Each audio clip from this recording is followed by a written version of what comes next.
what's up, everyone? Thanks for checking out episode 3 of Steve and the Hood present Boston Sports. I'm your host, Steve Thompson, co-host Chris, a.k.a. the Hood Blackie. A lot going on this week in the world of Boston sports, so let's go ahead and jump right into it. Let's start off, Chris, by talking about the Patriots. Camps going along nice and strong. We got the opening preseason game tomorrow night. Let us hear your thoughts on how you think the Patriots are doing so far, and what do you expect to see tomorrow night? Well, first of all, I'm pretty pleased with the way the defense is performing in camp at the moment. I mean, as of right now, from what I've been reading and seeing, it seems that the defense has been winning generally. So that's a good sign with the high-powered offense the Patriots are presenting. I don't expect to see a whole lot tomorrow. A lot of the starters aren't playing. Brady's out. Gronk's out. Edelman. I think and Cooks is out. Yeah. Cooks definitely is. I'm not 100% sure on Edelman, but Cooks definitely is.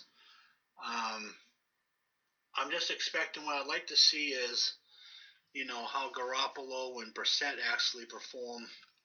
I mean, both have looked relatively terrible in camp. Brissett's really doesn't seem like he's actually progressing, but regressing. Another person I'm curious on see what's going to happen is Coney Ealy. I don't understand what's going on with that guy. I mean, he was playing with some of the second and even third stringers, and he's supposed to be one of your top guys on the line. And he came back from practice the other day, and he didn't even stand out. He was just another body on the field, and that's not good at all. Some interesting news regarding Derek Rivers. They've been playing him at different positions, trying to find a role for him. I mean, he was the Patriots' first pick this year, round 3. So as far as that goes, they've been relatively pleased with him. They're just trying to find what role he's going to fit into. Like I said about Ely, I want to see definitely more from him, see what's going on with him. Is he just in the doghouse, or is it just not picking up on the playbook? I like to see what Dietrich Wise brings to the table, an actual game snaps rather than just training camp. And as far as joint practice go, I generally like them because it gives them a different look rather than just scrimmaging against each other. I mean, obviously it's just Jacksonville, but they have a few decent players. Robinson's a good player, and Ramsey's going to be good. So I'm curious what happens. Yeah, me too. I mean, like you said, not a lot of the starters are playing tomorrow night. Cooks looks awesome, like you said, and he's made some, outstanding catches in practice and, the joint practices, which is pretty exciting to see. I mean, both of us pretty much knew what that kid was going to bring to the table, but seeing it in action, it's pretty cool to see. I can't wait for the game tomorrow night. Last, 15, 17 years, been looking forward to games every year since, but not like it's anything different this year. It's just, this year seems like it's going to be pretty special, and it's only August. So. Well, yeah, I understand where you're coming from, but typically for me, it doesn't really start to get interesting preseason-wise till about Game 3. That's where a lot of your starters play more than the half, generally speaking, and you start to see, your roster really starts to take shape at that point. Game 4 is you in one of those games that just hand off. People trying to stick out, but I think at that point, they know who they want at that point already. Right. But there's a lot of players that you'd like to see what happens, like Harris. I mean, all indications of him is he's really picking up on things, and that's good because to me he's almost like a Gerard Mayo, a tackling machine. If he's already got a green dot on his helmet already, that's a good sign going forward. Yep, definitely. It's not like they would be giving him that green dot if he was going to be cut, So I don't think there's any way he gets cut. Right. I mean, sometimes like they bring in the guys later on in their career, and it just doesn't work out for whatever reason. So, but right. We were pretty stoked, both of us, when he got signed. So it's. Oh yeah, can't definitely. wait to see what he can do. It was a big sign, and then on top of that, you have some other players that, what's going to happen? They're going to get out and out cut, or they're going to make the practice squad. Like Lucian's been making plays, Austin Carr's been making plays. I don't think they're going to be able to make the 53-man team, but I wouldn't be surprised if they make it to the practice squad. Yeah, as far as like making it on the practice squad, it's always a crapshoot on who's gonna, clear through waivers and things like that. I mean, guys you think were gonna get scooped up by somebody else just, fly right through waivers for whatever reason. Right. Tomorrow I can't wait to see what the rookies do, like Wise and Rivers and. Exactly. Like Jonathan Joseph, his second year, he seems to be picking up a lot better this year than he did last year. So. Yeah, definitely. Yeah, can't wait to see what he can do. It should be interesting. Yeah, all the running backs they have. And today, obviously, Wilfork retires as a Patriot. It's a hell of a career he had. Yeah, even he said today he wished he stuck here for his whole career. He understood the business, but he's always been a cool dude, stand-up guy. Worked his ass off. When Bill Belichick says that he's the best lineman that he's ever coached, that tells you everything you need to know. Yeah, it's a pretty powerful statement coming from him.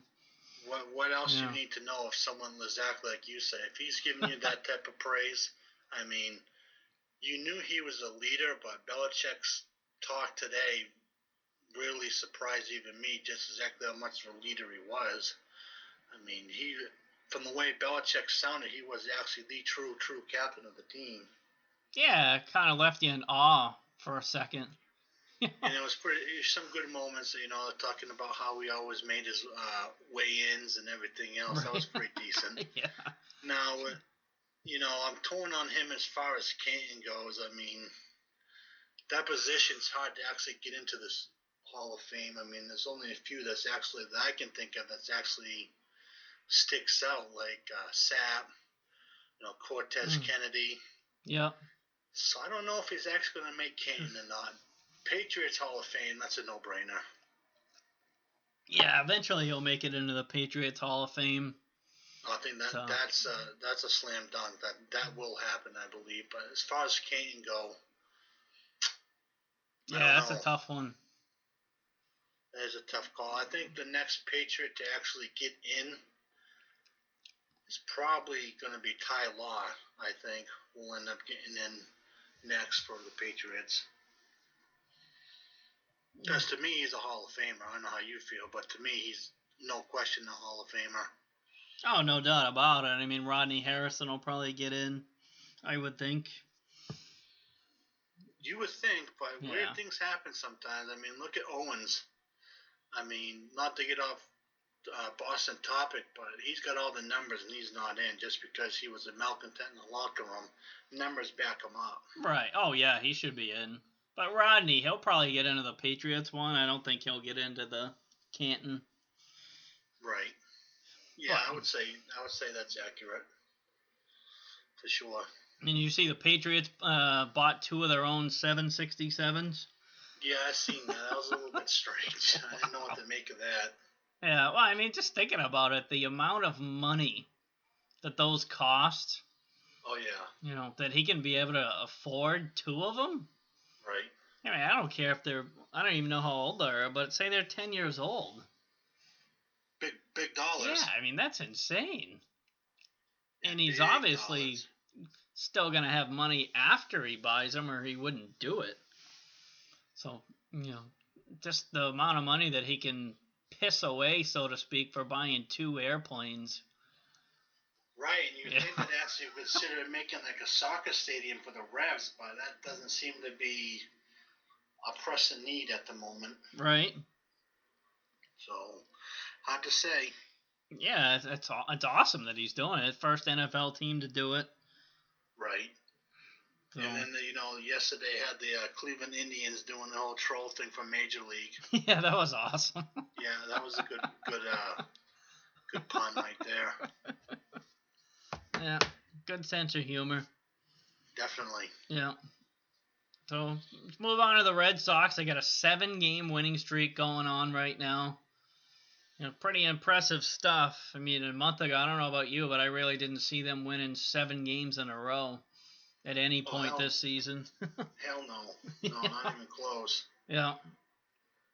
Yeah, I didn't know what to make of that whole thing. I mean, all of a sudden it just got hot. Right. Yeah. It's the damnedest thing. Right. I mean, it is the White Sox that they just swept, but give them credit. They went out and swept the team. I don't really care who it is. It's tough to beat a team, 4 times in a row. It doesn't really matter who it is. There's usually at least one slip up in there, a bad bounce or whatever. But right. They went out and did it. That 11th inning home run by Vasquez was pretty sweet. Well, that's exactly what you need going forward. Is you don't really need the so-called big streaks that they're on now. You just have to win series. Right. Yep. Take 2 out of 3, 3 out of 4. Yep. Yeah, right exactly. Now they're up 6-2 against Tampa, so. Yep. 8th inning. Yep. That's looking good. Looks like Top Porch is actually performing tonight. Yeah, he gave up 2 home runs, but yeah. Well, yeah. Not to be, you need him somewheres. I mean, after Sale and Pomeranz, things get relatively shaky at the 3 spot. Right. Yeah, that's a good position to be in, though, starting pitching wise. If you got 2 solid guys, and then you're kind of nitpicking, I guess, trying to figure out who the third guy is. But, well, I mean, as far as like the Cy Young Award goes to, it's really a 2-person race at the moment. To me, Sale's a no-brainer. He leads in every single category there is. Right. Oh yeah. Jesus. Yeah. Yeah. He's tied at the moment right now with Pedro of 2000 with 15 games of 10 strikeouts or more. He's on pace right now for 23. Wow. And he's on pace right now to break Pedro's single season strikeout record.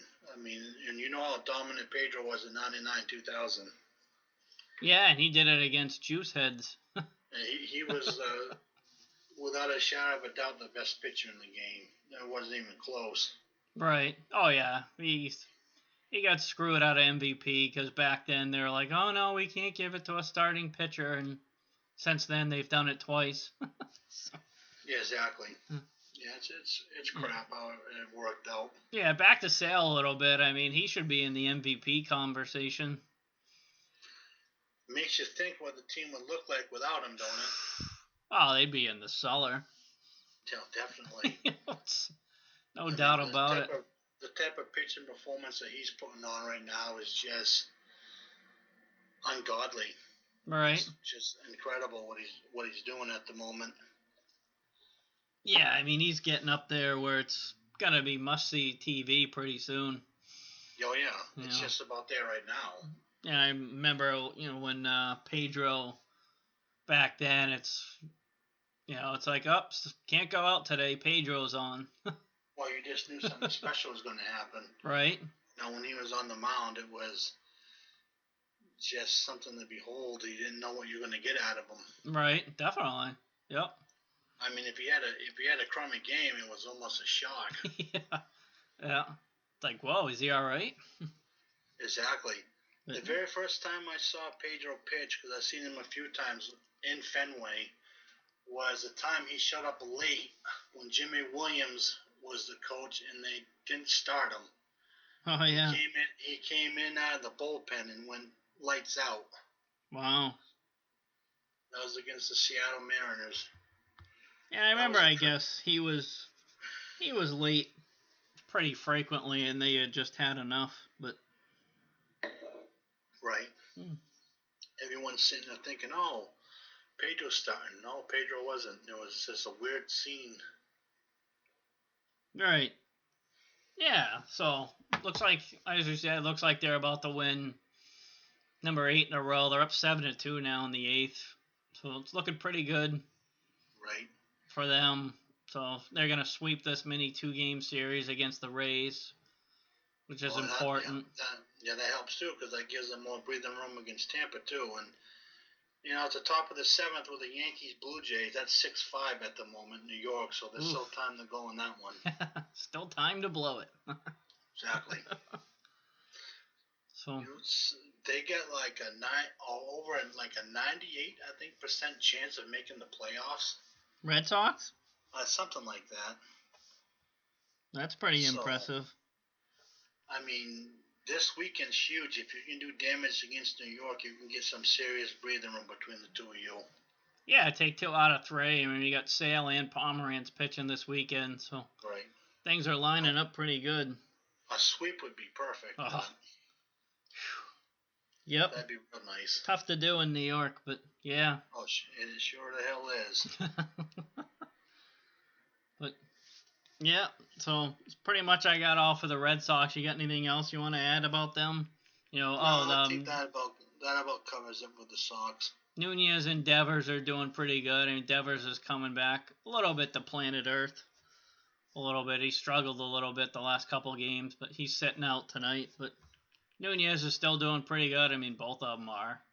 Nunez has 4 home runs, 12 RBIs in 11 games for the Sox. So I think he's just going complete gangbusters. What he's done. Yeah, I think Devers is down to average about 350, but that's still pretty good. Should be expected. Yeah, no doubt about it. I mean, even Nunez is going to cool off at some point here. Oh, definitely. Yep, but both of them kind of seem to light a fire under the butt for the team offensively, which is pretty cool. Yep. So, for sure. Move on a little bit to the Bruins. The last few days, it's been the NHL, a bunch of writers, I guess, if you will, journalists, whatever. The NHL came out with a top 10 goalie list for the NHL. And our very own Tuukka Rask I believe he was, 14 on the list? He was something like that. He definitely wasn't in the top 10. Right. So where would you rank Tuukka?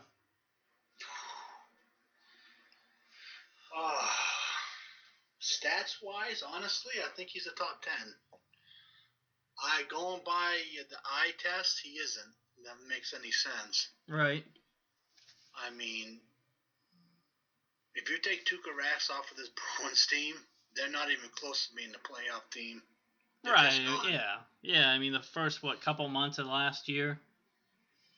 I mean, you gotta realize he's playing, like, sometimes 60-plus games. That's a lot on a goalie. Right. So is it Tuukka or is it just defense? Or the team as a whole? Yeah. I mean, you know how it is. Like a quarterback in the NFL, if he's got guys dropping balls or fumbling or whatever the case may be, he's going to get partially blamed for it. Right. Whereas, if he has a guy, he's throwing like 350 yards, but sometimes he'll get the quarterback will get all the glory. So it's kind of the same goals that he does that's frustrating. Oh yeah, I mean he'll go out and have 45 saves or whatever, playing out of his freaking mind, and then with about a minute left, he lets one go between the legs or something like that. I mean, that's what ticks me off about him, I guess. I would put him towards the end of the top 10, somewhere probably the 8 to 10 range. Right. Overall. I would say that too. I don't think he's like a 5 or nothing like that, but no. I don't think he's middle of the pack either.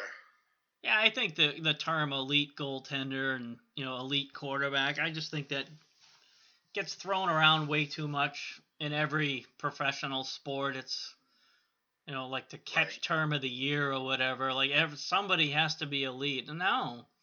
Right. Exactly. It's like NFL. It's Brady, Rodgers. Right. And then probably everybody else, but no, they have like 7 or 8 elite quarterbacks. It's like, what? Well, I mean, you have how many realistic elite quarterbacks would you say there are in the NFL? Elite, like legitimately elite, not just people saying they are. I don't know, probably Brady and Rodgers. So you Really? think I think Breeze is elite too. He's a dangerous dude when he's on the field. Yeah, he has his moments though where he just kind of like just throws a bad interception or whatever. But well, I get that, but yeah, that's NFL quarterbacks as a whole. I mean, if you look up stats, I mean, he's right there with Rodgers and Brady. yeah, I guess he doesn't get a lot of hype on TV. No, I don't. Yeah, which is kind of interesting, but yeah. Right, and then you have like the different tier. You know how it goes. Same with hockey. Right. But yeah, But I mean, Rask, I would put him 8 to 10 in that range. Probably a little higher if he would stop giving up the softies. right. I don't think he's like. I don't think he's in the middle of the pack like they had him at, or even the bottom. I think where you said 8 to 10s, I think's pretty much spot on. Yeah, and I think they might have put him that low just to like get attention, really. It very well could be. Clickbait.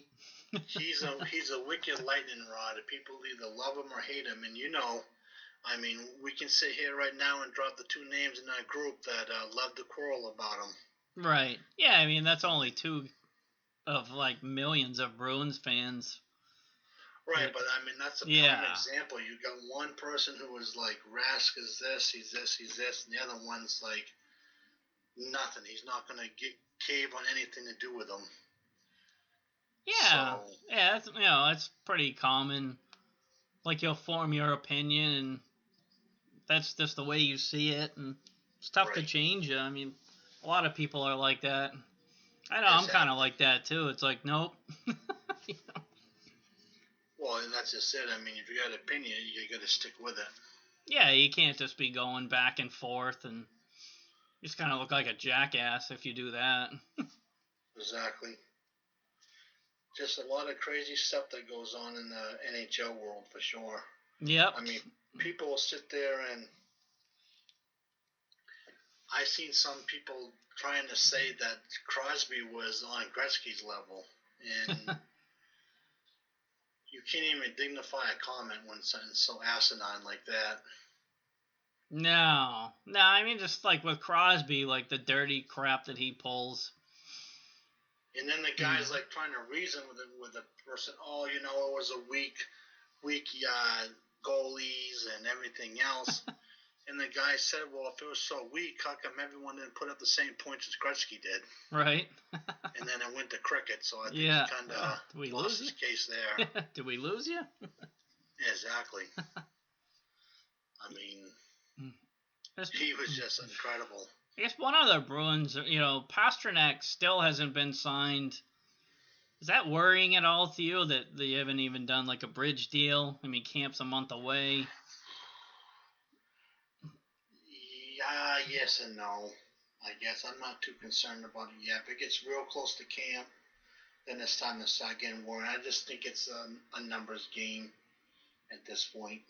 Right. Yeah. I mean, and like you said, closer to camp, they got to do something. It's for whatever reason the NHL, like no other team ever signs a restricted free agent.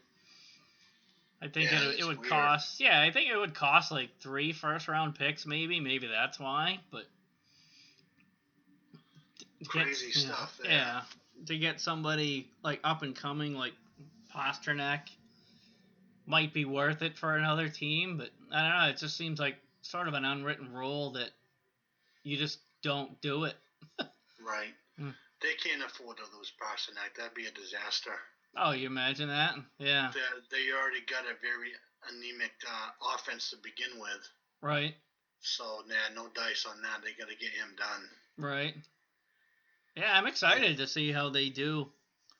It's defense on paper, it looks like it's improved a little bit from last year. Offensively, we'll see what happens. Well, that's just it, and you're going to see how Tuukka's going to perform again. I mean, because he's all you got at this point. Right. If he goes down, you're screwed. Oh, yeah. It's really as simple as that, and that alone should give him elite status, really. I know you don't like to throw the lead around, but he's got to be top 10 for that alone. Right. Oh, yeah, definitely. Yeah, I guess a lot of teams, if they lost their number one goalie, they'd pretty much be out of luck for the season. But yeah, him, like first couple of months, as we talked about earlier, last year, I mean, he played out of his mind. Then he kind of struggled a little bit, but maybe he had Right. an injury or whatever. But yeah, if Well, they lost him, they'd be totally screwed. I keep going back to the Ottawa series, and boy, there were some frustrating goals that just didn't work out. Yeah, I mean, even the series clincher was kind of frustrating. Sure was. But got anything else you want to cover Nah, I tonight? think that wraps it up. Cool. So, yep, thanks in advance for everyone who watched tonight's episode. Outro and intro music was by Kevin MacLeod. Go check out our merchandise. That's at the Postal Center USA in Lee, New Hampshire. When you go in, ask for Eli. Tell him diehard Boston sports fans sent you. You know, he'll hook you up. Got some good stuff there. Probably more coming fairly soon down the pike. So check us out on Twitter. What's your handle, Chris? Chris the Hood 420. And ours is diehard Boss Fan, and I got a personal one. We play for titles. Also, check us out on Facebook at Diehard Boston Sports Fans and the website www.diehardbostonsportsfans.com. Have a good night, everybody. Thanks for See listening. ya.